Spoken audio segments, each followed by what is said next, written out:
জীৱন এটি নদীৰ দৰে বগাই যায় সপোনৰ পাৰ, খোজ দিয়ে একা বেকা পথত, পানীৰ দৰে বাগৰি যায় চাহ।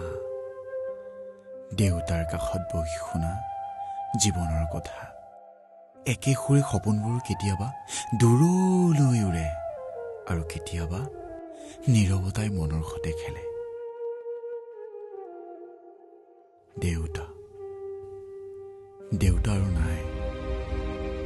মই বুজিব পৰা নাছিলো কথাটিৰ অৰ্থ। চোতালৰ মানুহৰ ভিৰৰ মাজত শুই থকা দেউতাক চিঞৰি কৈছিলো, দেউতা উঠা, ইমান পৰ কিয় শুই আছা? মায়ে কৈছিল, দেউতাৰ নুঠে, আজিৰ পৰা কামলৈ নাযায় দেউতা। তুমি চাগৈ পাহৰিছা দেউতা। তোমাৰ হাতত ধৰি যদি সেমেকা মুখখন আকৌ এবাৰ দেখিব পাওঁ, তেতিয়াই হয়তো মাৰ দুখবোৰ তোমাৰ হাঁহিত মুকলি হলহেঁতেন। দেউতা, মোৰ বুকুত এতিয়াও বাজি আছে সেই নিঃশব্দ চোতালৰ পদধ্বনি।